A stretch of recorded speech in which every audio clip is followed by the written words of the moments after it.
ఇషాన్ కిషన్ చూడండి మీరు. ఇషాన్ కిషన్ ఒక 2 నెలల క్రితం వరకు Ishan Kishan was nowhere near India team. 2 ఏళ్ల నుంచి ఇండియన్ టీంకి ఆడలేదు అతను. 2 ఇయర్స్ అయింది. ఈ లాస్ట్ ప్లేడ్ ఇన్ 2023. అలాంటి ప్లేయర్ని ఎప్పుడైతే అవకాశం ఇచ్చారో అతను 2 చేతులతో అందిపించుకున్నాడు. అది కూడా ఎందుకు వచ్చింది అతని అవకాశం, టీంలో పెట్టారు అంతే. తిలక్ వర్మకి ఇంజరీ అవ్వడం వల్ల న్యూజిలాండ్తో అతనికి 11లో ఛాన్స్ వచ్చింది. లేకపోతే సంజు ఓపెన్ చేసేవాడు, అలాగే విత్ అభిషేక్. ఇతనికి 11లో ఛాన్స్ వచ్చేది కాదు.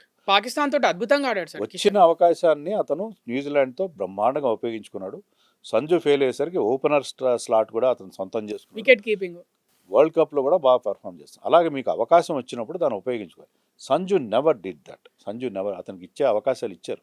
ఈనాడు న్యూజిలాండ్తో 5 మ్యాచ్లు ఆడాడు, అన్నిట్లో ఫెయిల్ అయ్యాడు. అన్నిట్లో ఫెయిల్ అయిన తర్వాత మరి అతన్ని అభిషేక్ని కంపేర్ చేస్తే అది ఏ విధంగా కరెక్ట్? ఎంత ఎమోషనల్ మాటలు ఇవన్నీ. ఏంటంటే సంజుకి విపరీతమైన ఫ్యాన్ బేస్ ఉంది. ఆ ఫ్యాన్ బేస్ వాళ్ళు మాట్లాడే మాటలు తప్ప మరొకటి కాదు. ఆడతాడా సార్ జింబాబే తోటి సంజు?